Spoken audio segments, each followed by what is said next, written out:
Ørsted want to build a 1.4 gigawatt wind farm 6 nautical miles off the northeast coast of the Isle of Man, but what's in it for us? Seabed rental income, tax on the energy production, a community fund and potentially cheaper electricity are all mentioned, but will any of this be delivered? And what about the environment? Does the potential benefit in developing green energy outweigh the inevitable damage to marine habitats and views from the shore? I'm joined in the studio by 2 members of Ørsted's Mooir Vannin development team. I'm John Galloway, the Development Director for Ørsted in the Isle of Man. And I'm Ben Sykes from Ørsted, based in London and covering a range of things, including our work on developing projects and the environment. And I suppose the obvious way to start an interview like this is, why would you invest in a 1.4 gigawatt wind farm? What's the motivation for Ørsted? Well, I suppose it comes down to the journey that the Isle of Man has been on. I think if we perhaps recall the beginning of the conversation around offshore wind here in the island, you actually have to go back to Tynwald in 2013 and 2014 for some of those initial targets and the motion to support development of offshore wind in the territorial sea, which was in April 2014. And interestingly enough, at that time, when it was set out as an ambition for the island to look into doing this in the territorial waters and exporting the power to the UK, back at that time it was still discussed around a target of 2 gigawatts. So it's not that Ørsted have appeared with a plan that we're trying to sort of bring to the Isle of Man. It's very much that we've come to a conversation and a strategy that the Isle of Man is trying to deliver for itself. But you wouldn't do this just because the Isle of Man has a plan. No, that's fair. We do it because it's our business to do that type of thing.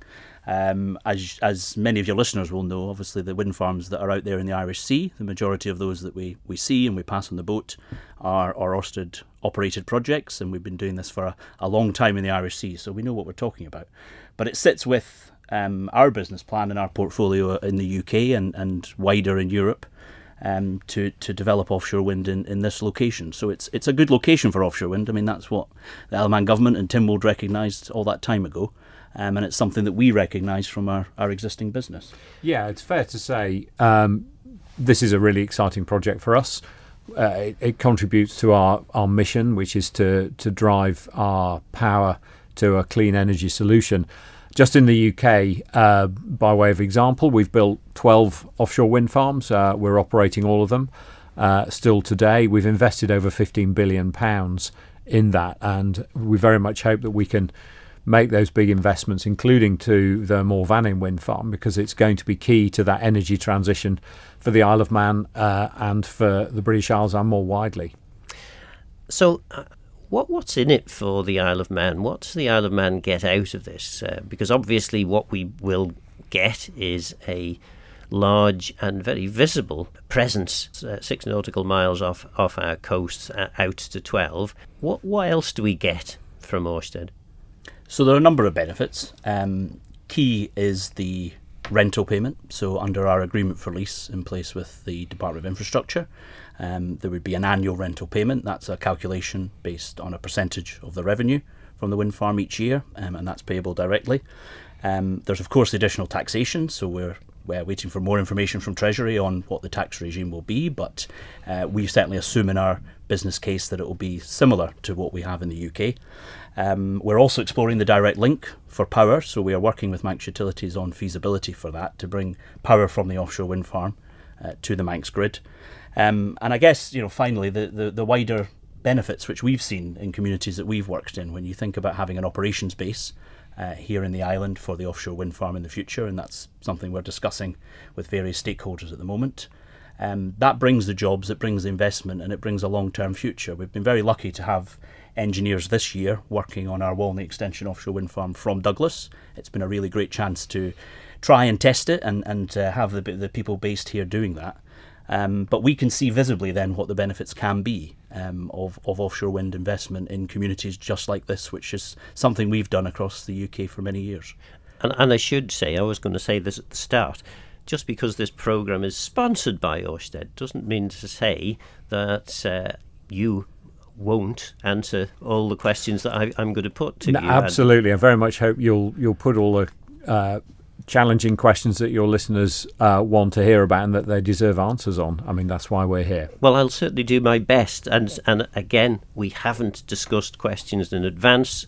I think you've dealt with Manx Radio very fairly on this. It's very clear that I have full rein to ask the questions. And the one question that has surprised me is there's no quantification on particularly the seabed rent. You would have thought that if you're, as an organisation, and indeed if government indeed wanted to sell this, both parties, surely it's in their interests to tell the Manx public. Is it tens of millions? Is it hundreds of millions? Is it a few 100,000? What sort of ballpark figure are we talking about as an annual rental for the site? It may not come as a surprise to your listeners that I asked that question too before going into the public consultation, right? Because it is the headline figure and it's something that we want to share with people. The view, as I understand it from the DOI, is that is a commercially sensitive thing. It is a rental payment under a commercial lease, as far as they are concerned. So, taking your point, I think we should continue to ask the question because it's fair. I think it may be one you have to put to government. I suspect partly it is thinking of the wider future for potential development. So whether that's in renewables and offshore wind for the island in the future, whether it's the fact that obviously there are lease rounds happening right outside the 12 nautical mile limit, even more so in recent years. It is a commercially sensitive thing perhaps for government, more so than just ourselves. The one thing I can say is that the percentage in terms of calculating the revenue is very similar to agreements in the UK. This is not a bad deal that was done by the government in 2015. So we are talking about long millions of pounds worth of money that will come in if, of course, you proceed. And that is still an if, isn't it? It may be that at some point during the journey you decide that actually conditions aren't right and it's not possible. That's absolutely right. Of course, it's still at a relatively early stage, the development of the wind farm. It's been really good to be able to engage through the public consultation and in other ways as well, to understand and share what our plans are. But there's a lot more work to do. It's looking very promising so far. It's a very good site technically. So we're optimistic that this project will move through into construction operation, delivering that low-cost clean power. We can then see where Isle of Man government might be interested in this. There's going to be a tax take, there's going to be rental of the seabed. It makes sense, particularly at a time when Isle of Man government, it is fair to say, is struggling to fund many of the services that it needs to provide. There's also talk of a community fund, and there you do quantify figures. You're talking about, is it £1.5 million per year for at least for 15 years? That seems like a large sum of money, certainly compared with other community funds that you've established. That's right. I mean, we run community benefit funds across the UK. We've done for many years and found them to be really successful ways to share the benefit directly with community causes. What we've done with our community investment fund here is replicate that model in terms of announcing it, but promise the funding at a much greater level. And in part that's because we recognise the impact of the project. You mentioned it earlier, the visual impact is the biggest environmental impact of the project. The island was always going to face this when it wanted to do its first offshore wind farm. It's Mooir Vannin and it's been promoted by Ørsted, but it could have been any other wind farm inside the 12 nautical mile limit. It was going to have a visual impact. So the reason we've announced the fund now is to get as much feedback as well on that kind of proposal. We've been talking to a number of different stakeholders who run similar trusts and similar funds on the island. I think there's a real appetite for that kind of money to be used for various causes. Obviously, as you mentioned, we're talking about the first 15 years of operation. We did that on purpose as well because we think it's fair that whatever body is formed to run this fund knows that there's a certainty for that period, but actually has a chance to revisit. So it's not that it's a shorter commitment than the full 35-year lifetime of the Mooir Vannin wind farm, but actually it's the right thing to do to see how we could deploy that money through an organisation that would run it here across the island for the whole community. Yeah, and it's just perhaps important just to add to that whilst the project company will be funding this programme, it will be very much run independently of Ørsted. I think it's very important that we allow an independent body to work through all of the opportunities and make sure that the things that are best for the communities it's supporting are the ones that get funding. Before we move on from this, then, what kinds of projects have similar community funds funded in the past, and is it going to be a similar type of thing with this community fund? It's a really diverse programme that we've seen. We've been running community programmes and community benefit funds across our UK business for several years now. And we see everything from helping to set up new community groups through to infrastructure, helping to rebuild village halls, for example, providing playing facilities for communities. It really is very diverse. It's still to be determined in consultation and in conversation with the communities exactly what the scope would be, but it's pretty open, and we're looking forward to hearing more as we move towards putting that in place. So what is clear then, there's something in it for the Isle of Man. There's definitely there's money for the rental of the seabed, there's taxation, and there is the community fund. So this is all sounding very positive. We'll come into some of the more complex and difficult elements of the scheme possibly after the break. But I suppose one question that I'm wondering about is, you've effectively had the ability to develop this since, was it 2015 that Ørsted first got involved, and here we are, 2024, nearly, well, it's 9 years certainly since you've had the opportunity to do this. How has it taken you so long to get going? I think there are two elements here. I think first of all, keep in mind the time it takes to develop offshore wind farms around the world. So we talk in the range of 7 to 9 years from start to finish to get something like this up and running, and that's no unique thing to the Isle of Man or the UK. We see that in markets across the world where we have to get consent and then construct and bring projects into operation. So the timescales feel long, but they're not out of the norm for the global industry. I think looking more locally at what changed, we saw the introduction of the Climate Change Act in 21. And that triggered a meeting at COP26 in Glasgow, which you had, Benj, with the delegation from the Isle of Man and the Climate Change Transformation Board who came across to that event. And that was really a key conversation that was had, also with UK government representatives at the time who were there. But it was really an opportunity to understand more about the policy context on the Isle of Man for this type of thing. So what you need when you're trying to bring a big infrastructure project forward is certainty at a political level. And with the Climate Change Act and the action plan that followed, the energy strategy which we've had in the last 18 months or so, it's pretty clear now what flavour offshore wind will be in the energy mix for the island going forward, and the fact that the politicians have recognised there are huge benefits when you see these projects happening all around the neighbouring nations.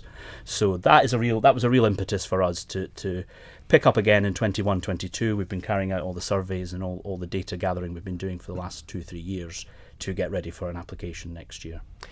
Just to add to that, as John says, it typically can take 7 to 9 years to get a project developed. Of course, that's once you know what the regulations are, what the rules are, what the policies are. And for the Isle of Man, this is all new territory. So that obviously has taken some time as well, and that's still evolving. And that's another reason why it's taken a while to get out of the starting blocks. But we're moving at pace now. The change in government in the UK presumably does add to the attractiveness of this project, or does it? I don't know. I think it's an open question, to be honest. There's no doubt that the new government has very strong ambitions for renewable energy generally, for the energy transition, and in particular for offshore wind in the UK waters. And that supportive narrative, that supportive policy that's coming in clearly is helpful. But I think for Mooir Vannin, it really just comes down to the work we're doing here, the work we're doing in discussion with our communities and stakeholders and also the politicians to move this forward. But it certainly is helpful to have the right mood music over in the UK. Because certainly at this stage, your only point of sale is the UK, because the MUA hasn't as yet said, yes, of course, we'd welcome with open arms offshore wind into our network.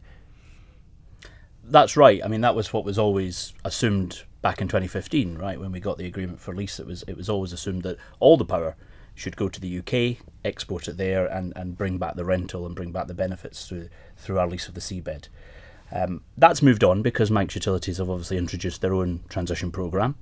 I think in their defence, there's a lot to do in that transition programme. They've set some ambitious targets and have some ambitious projects to deliver. So obviously what we're talking about is an offshore wind farm with a link from it to bring power to the island up to 100 megawatts is what we're factoring into our plans now, because we have to do it now as part of the planning process that's about to start. We can still work with them on feasibility and commercial matters for a number of years to come. That can be settled at a later date. And all it really will do is support them at the time when we're operational, which will be 31, 32, a perhaps later date than some of the other projects they're working on at the moment. Well, we'll have a break and then we'll come back to perhaps some more deeper and complicated questions. You're listening to Ørsted representatives telling perspective about their Mooir Vannin wind farm proposal. If, of course, the wind farm development takes place, you will be selling into the UK. How does that actually work? There are a number of regulatory challenges around the distinction in terms of jurisdiction. We know that. We've been working on some of them for a number of years. We've been engaging with UK government for a number of years on this topic. There are a number of different ways to do it. I mean, the most common access to the market and support mechanism that we would look for is called contracts for difference. That is the method that has sustained a lot of the large growth in renewable energy development in the UK. It is a support mechanism that allows us to justify the long-term capital investment in the project, which I know has been something we've been explaining for a number of months and years. This is a project in the region of £4 billion of capital cost to Ørsted to make that investment decision. So what you want to have is some price certainty over a long period of time. We do need to access the market from a market outside GB waters. There's no getting away from that. But we've again been quite encouraged by the work that government have been doing here to have some of those conversations and some of the engagement. We saw the British Irish Council just a few weeks ago hosted here in the Isle of Man, and some good conversations with the theme there on renewable energy development in all the British Islands. So there's a momentum around this, and I think it's going to take some more work. We're in no doubt about that.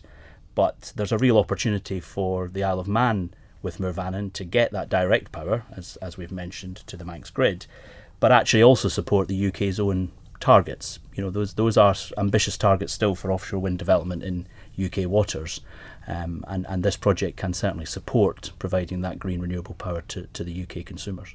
And presumably all the easy sites will have been used up by now, surely? Well, to some extent that's certainly true. The UK has a huge extent of not territorial waters, but also its exclusive economic zone. A long time ago, it was estimated it could carry as much as 600 gigawatts. Now, that's way beyond what anyone expects to build, but there is a lot more build out to happen in the UK. Some of that will be floating wind, but there's still quite a bit of seabed bottom fixed wind farm development to be delivered in the UK as part of the government's ambition to hit a net zero grid by 2030 and beyond. Your development is very firmly going to be concrete foundations put onto the seabed. Is that how it works? Not necessarily, no. Maybe, John, you can just unpack a little bit where we are with the technical design. Yeah, we have, of course, got to scope in a number of different technologies for our environmental impact. So we've got to assess if ground conditions were such that we had to use different types of foundation, what are they, and that type of thing. But there is a common misconception. I address this quite often in the public events around concrete and use of concrete. That is not now the common technology for offshore wind turbine installation. Foundations are steel monopile in the hole, piled into the seabed, and a really secure foundation for your tower and for your turbine. The interesting thing, and I think going back to when the Isle of Man looked at this originally, was the location was chosen as it was seen as the most appropriate. So again, a lot of people assume that we've made a decision at Ørsted to locate this wind farm in the east coast of the island. It was the area that was awarded to us when a marine plan was done by the Isle of Man government in 2014, and we got our agreement in 2015, and it was chosen for a number of reasons. It was chosen because of the water depths and some assumptions around the ground conditions for suitability. Some of that we are testing, of course, with surveys we've been carrying out. It was awarded because it's out the way of the lifeline routes for the steam packet coming into Douglas Bay especially. So we're out the way of that particular issue, which I know is of a concern. And of course the wind speed and the wind conditions are something we're aware of because our projects are not so far away. So it's a good suitable site, and that's what was identified. But as I say, in the environmental process you've got to assess potential for other types of foundation, but we would likely go with the most common in the industry to date, and that has been steel monopile. But concrete is possible depending on what you discover. Yeah, that's possible. Just to reiterate what John said, it's very normal to have what we call a very broad design envelope in the environmental assessment process to make sure that as we do more detailed design, we don't find ourselves needing to do something that's outside of that envelope. But absolutely, we would expect this to be steel monopiles as our base case assumption, but we need to be able to have the flexibility in the environmental assessment process just in case we find a surprise when we're doing the surveys that John just mentioned. And presumably the difference in price between putting a load of concrete down and piling, is there a significant difference there? There is, but it depends what year you're ordering, what the demand is for concrete, what the demand is for steel, what factories are available. There's many parameters that will make one or the other more attractive, but the principal starting point has to be what's technically the right solution. Because one of the criticisms that renewable energy gets is that you may get the renewable energy, you may be able to harness the renewable energy, but you actually have to invest a huge amount of carbon into the actual building of a wind farm, both in terms of the foundations and in terms of the construction of the turbines and the towers. Yeah, it's a common question. We did a really interesting study on the first of our large wind farms in Taiwan, actually, Changhua, where we looked at how long does it take for this wind farm to pay back the carbon involved in building and operating it, so all the fuel for the vessels through operations. And it was just under 12 months. So, and that's a well-reviewed study that's been recognised as being robust. So I think it is potentially a bit of a myth that there's so much embedded carbon in an offshore wind farm that it doesn't actually reduce overall emissions. It absolutely does. This is a wind farm that we expect to run for 35 years, John. That's right. And should pay back its carbon debt within the first year. Even if we have to use different technologies, it may be 18 months, but there's no doubt that it's a very low carbon form of power generation, including all the embedded carbon emissions. And we're very focused as well on finding ways to further reduce that. We're moving to low emissions or zero emissions vessels, for example. That's going to take a while, but may well be deploying those kind of vessels by the time we're building and operating Mooir Vannin.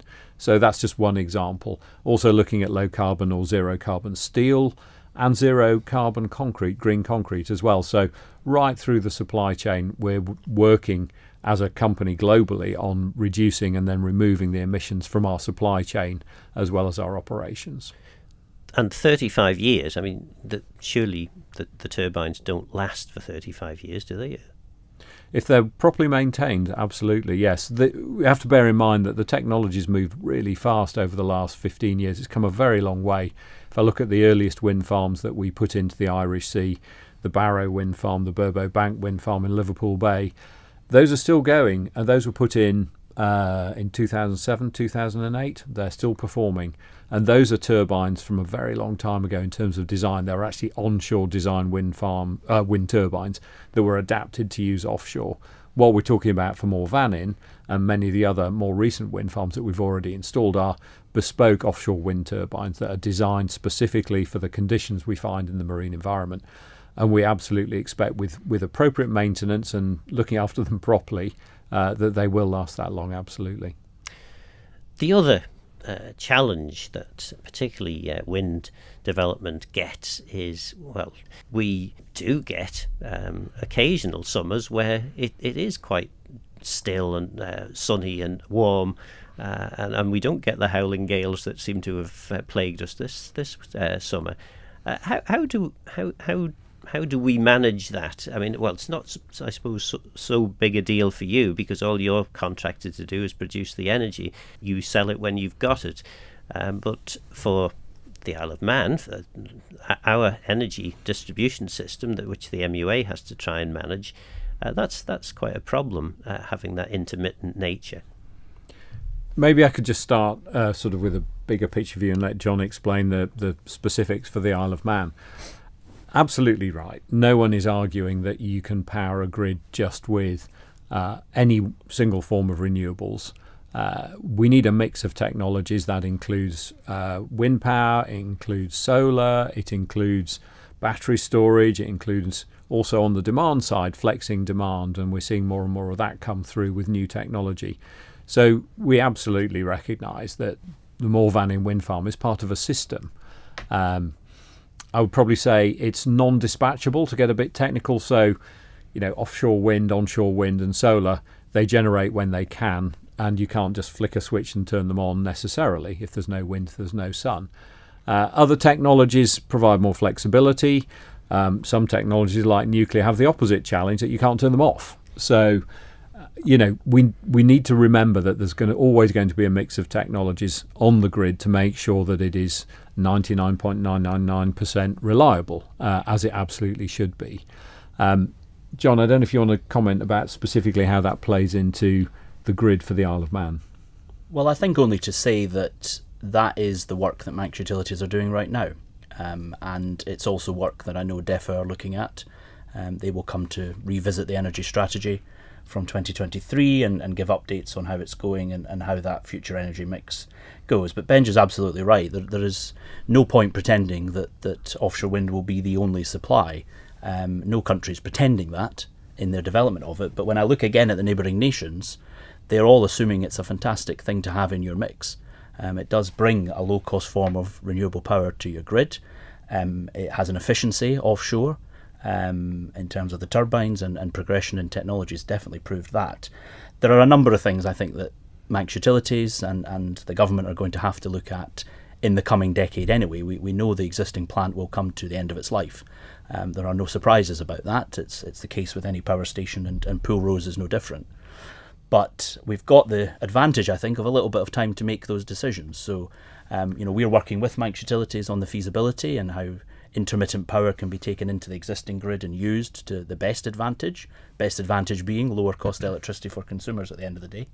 But that is a lot of technical work that they're doing right now, and I'm pleased to say that's progressing well.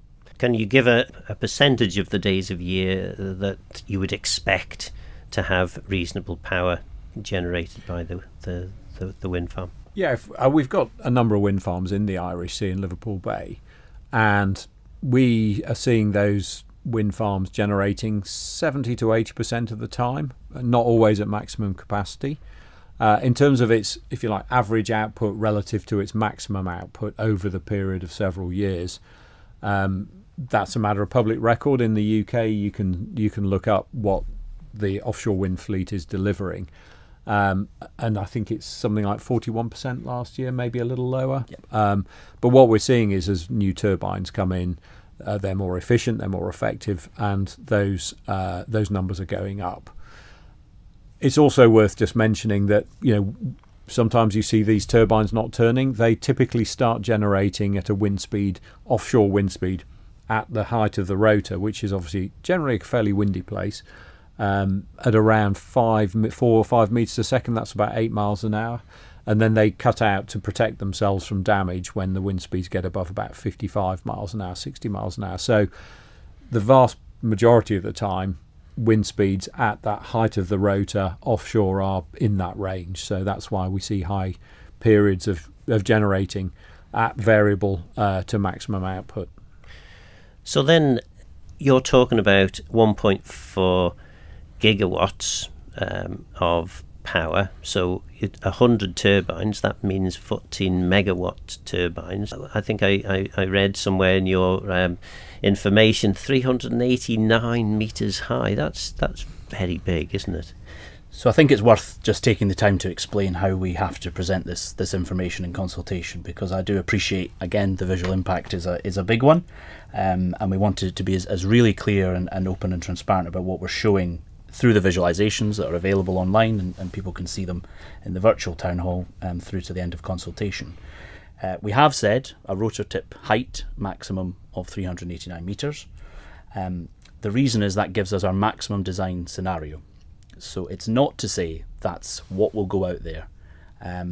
What we have to show and what we have to assess for environmental impact purposes before we take our application into government next year is the maximum scenario of a number of different factors. So you mentioned rightly 100 turbines. That's our maximum figure that we will assess.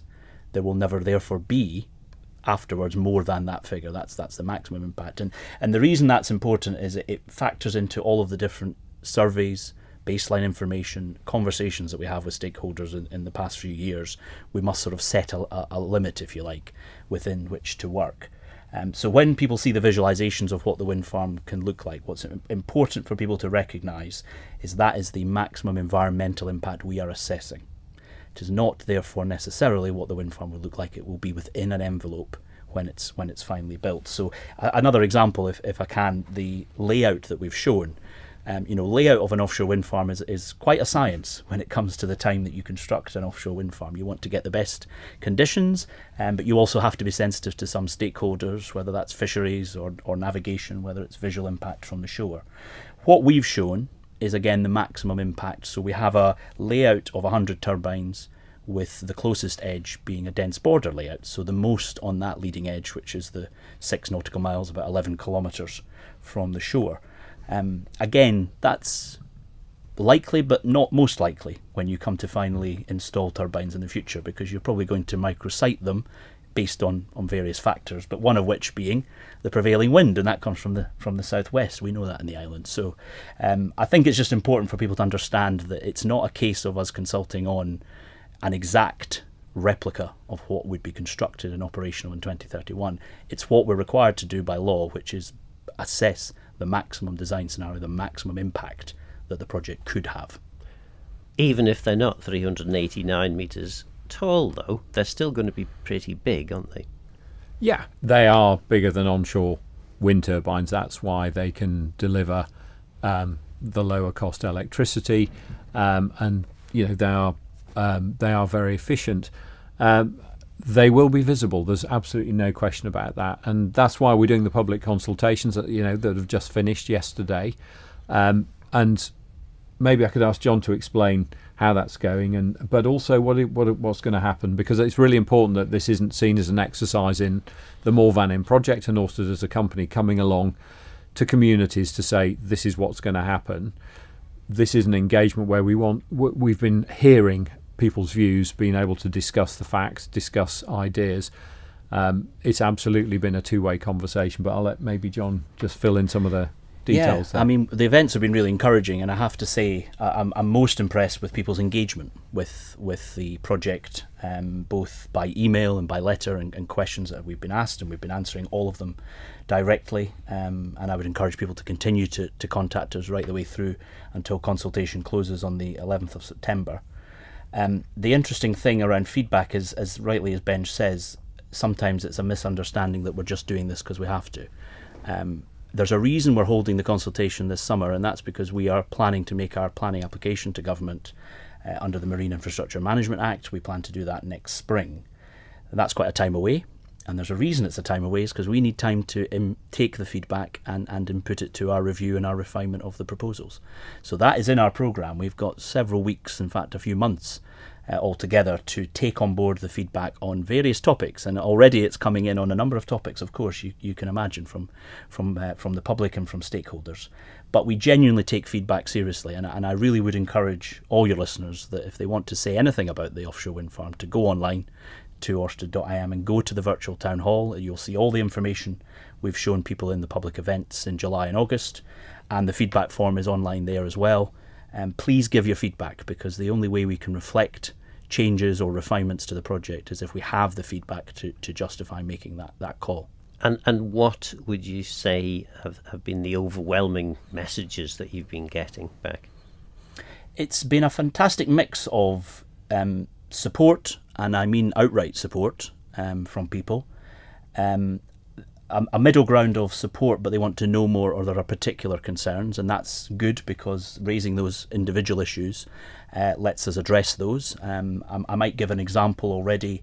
In our visualizations, we've shown the navigation lights on top of offshore wind turbines. These are the red lights that are required by the Civil Aviation Authority for safety reasons.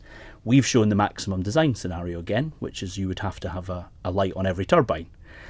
That's something that we have to agree at a later date to refine and hopefully reduce, because it's not in our interest to have that level of interference with the environment. But again, to be open with people in consultation, we must show the maximum impact and seek feedback, and that's one particular example of something that's come through. But as I said earlier about the area being chosen by the government originally, I think there's a lot of issues, and I think particularly about the lifeline routes, where people are perhaps surprised that it's not a concern as great as it has been with other developments that we've seen in the Irish Sea over the last few years. So we are very open, and I want people to ask questions, because we want to give them the answers and make sure they're well informed. But I guess the last group I would say, of course, are those who are against it, and that is understandable. It's a proposal in terms of what the Isle of Man government wants to do and has wanted to do for a number of years. We are the developer who has the agreement for lease, and we're the ones implementing it.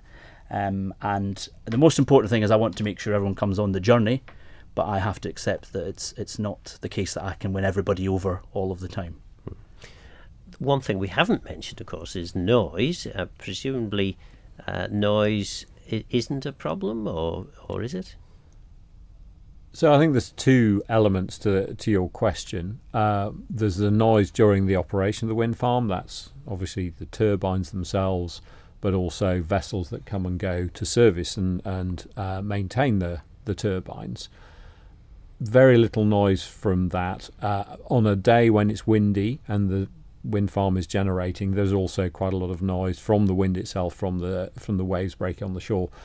We've, in my experience, never heard anyone raising questions around the noise during operation. Construction is different, of course, and we spoke earlier about the steel monopiles that form the foundations for these turbines, and those are piled into the seabed, and that can create noise, although maybe worth just mentioning, if your listeners are interested, we've just trialled a really interesting new technology that we've invented, actually, in Germany, that enabled us to install these very large steel tubes into the seabed without using a hammer, which is a huge advance. Not always usable in every setting, hence the surveys that John mentioned, which will be part of discovering if that particular installation technology is going to be usable here. We're a long way off knowing that. But John, maybe you could talk a bit more about how we deal with managing any noise issues during the construction phase of the project. Yeah, I think the important thing perhaps for your listeners to understand is this is a sort of a conversation we've been having for many years with the relevant stakeholders. So I know, for example, there was a meeting just a few weeks ago with DEFA and with Manx Wildlife Trust and Manx Whale and Dolphin Watch, many other stakeholders who are involved in these conversations, for us to explain how we've done our surveys to sort of assess the baseline noise levels that there are and the status of the marine space, and then to discuss things that we could propose as mitigation. So all of these issues are the things we must present when we submit our application in our environmental statement. So we will say what the baseline is, and we'll say what we think the likely impact of the project will be in construction or in operation, and then the measures we would propose for mitigation. Worth keeping in mind, however, that when it gets to an examiner who will do the planning process and then make a recommendation to the Council of Ministers, it's perfectly possible for other mitigations to be added when the consent is finally given. And that's something we've seen on a number of topics over the years when we've consented projects in the UK, where particular issues of concern can be subject to additional conditions. So these are all hearings, if you like, through the planning process that will be held in public, and that's the nature of this process. So again, I suppose I don't want people to think that consultation is the only time that people will be talking about the Mooir Vannin project. We are going to be talking about it for years to come as it goes through the planning system, and we hope many, many more years to come when it comes to building and operating it. Low frequency noise, is that a concern? I've read a few wind farm objection websites which mention low frequency noise as having health impacts, and I'm guessing low frequency noise is likely to travel. That's true. Low frequency noise does travel further than high frequency noise through water in particular. And you're also right, there are a number of claims around the potential or claimed actual impacts of low frequency noise. All the research, all the peer-reviewed research is pretty clear that that isn't an issue, particularly for sea mammals, harbour porpoise, dolphins, whales and so on, nor for the fish populations. We have seen a lot in social media, in particular in the US, raising concerns because of whale beachings that have happened. But the authorities there and the scientific authorities in the States have been very clear that this is not related to offshore wind farms. Of course, we take a very precautionary approach. We do a lot of examinational research as part of our environmental assessment work. We don't take anything for granted, but we are confident that we have a good handle on the impacts of noise on the environment as well as on communities, and we are not seeing anything from all of our wind farms globally that raises any concerns here. And we do a lot of monitoring of wind farms once they're in operation, and that includes monitoring mammal behaviours, monitoring all those different species that may be near the wind farm, just to make sure that we're not having an impact that no one had expected. Okay. The other things that were notable from your presentation were there is a northwest passage, so to speak, going right the way through the middle of where the proposal is for the wind farm, which demonstrates frequent use. Do we know what is frequently using that? There's some shipping traffic of some kind. So we do know who that is. It's the Stena line, and it goes into Belfast, and that's a conversation we're having. We have to deal, as you might understand, with all of the different marine users in the space. So with the shipping and navigation, what we seek to do is agree a navigational risk assessment with each company, organisation within the area. So that's a process we're in the middle of now with Stena line. We also do it with Mezeron and Ramsey. We do it with Steam Packet, of course, really to make sure we get their input on safe passage and ensuring that we have whatever mitigation is possible. So I can't necessarily say what the outcome of that discussion will be with Stena line in particular, but we are certainly confident that it doesn't pose a risk to taking the development forward. Similarly with the other marine users in terms of shipping and navigation, we're comfortable that these are things we've been open with them about our plans. They know that we're coming. I think there's a lot more knowledge and expertise about navigating the high seas when offshore wind has developed in such a way, and we've seen it in the Irish Sea for many years now. So I'm very pleased to say those conversations are going well, but it's something we need to deal with on a commercial level.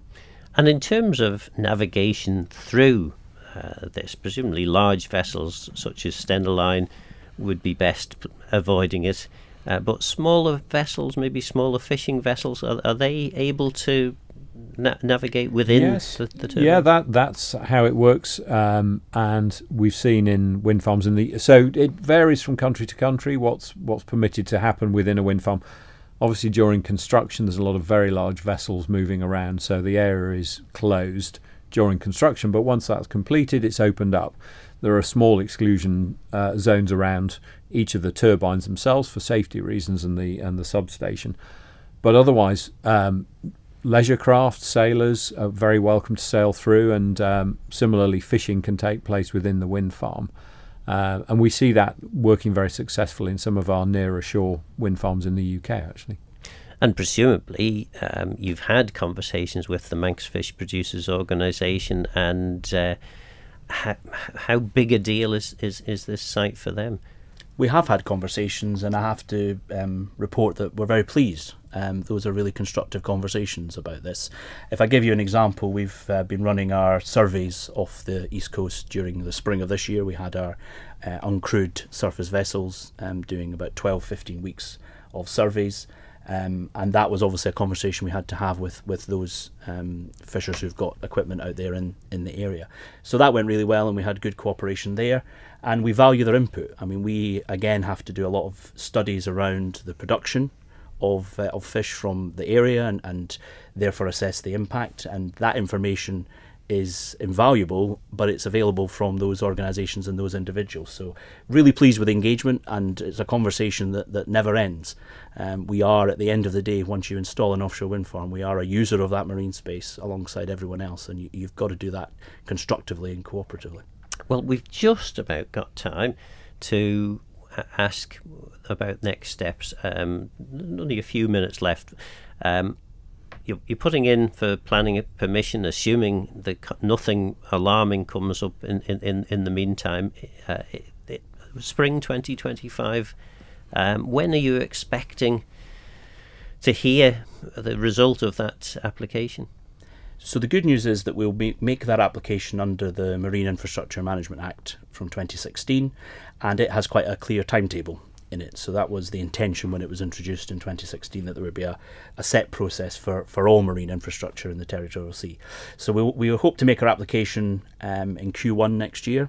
That's certainly what we are preparing for, and we would expect it to follow that timeline, be a decision within 12 to 18 months. So our hope is by the summer 2026 we will have the answer on whether we have the marine infrastructure consent or not. The reason that's quite important, and maybe interesting for your listeners to understand the timeline thereafter, we need to get that consent for the wind farm array in order to make another application, of course, for the cable to the UK. So that's something that we'll be working on in the coming 2 years, getting ready to be ready to press the button for an application in the UK for the transmission cable, which will take power to the UK market. And presumably, if you do get the green light from planning, and you then get the consent into the UK, the funding is just waiting to be spent, is it? Well, once we've got our means of selling the electricity sorted, once we've got all our permits, then we have to go to our board in Copenhagen to make a case for the investment. As John said, this is £4.5 billion of investment that we're making. It's not costing a penny to anyone on the island. So then it's a question of where does Ørsted invest its money. We're very confident. I'm very confident. John is even more confident that this is a great opportunity for us to build more clean energy generation in a way that delivers a fair return to Ørsted and its shareholders, whilst also delivering all the other benefits that John has outlined. So that with that final step, taking the final investment decision, which will be a decision for our global board, and then it's off into construction. Because 1.4 gigawatt is quite a large development, isn't it? It is. Worth bearing in mind that right now in the UK we're in the midst of constructing a 2.9 gigawatt project, Hornsea Project 3. We have built a 1.4 gigawatt project, that's Hornsea Project 2. We've built a 1.2 gigawatt project there as well. So we do have experience of building this scale of offshore wind farm, and we're confident we can execute it along our plans, as we have done, I think, very consistently, even through the pandemic, across the world in the last 15 years. 2030 to 2032 seems to be your likely time to see this wind farm operational, assuming you have, dare I use the pun, a fair wind along the way. You're very welcome to use that pun, Phil. I think that is a sensible programme. For example, when we sit down with our engineering colleagues who, as Ben said, do this all the time and do it really well now for us around the world, we're quite confident that the construction offshore, the installation of the wind farm itself, can be down to under 1 year. Now, when we think back to how the technology and how construction and engineering has moved on over the last decade, We're very pleased that that's the case and that we've got the logistics and the supply chain in place to allow that to happen. But that is some benefit when it comes to building something that is as close to shore as Mooir Vannin will be, to know that we can get it done efficiently and effectively and safely, but we can have it up and running in that kind of timeline. And that's something that we can work with Manx Utilities on, how the power is then integrated in a similar timeline. That was Ørsted's Isle of Man Development Director John Galloway and Ben Sykes from Ørsted's London office. So what do you think? Is it good for the environment and good for the Manx economy, or is it another greenwashing vanity project with little real value? I'm Phil Gawne. Go to Myers on Geisha. Thanks for listening.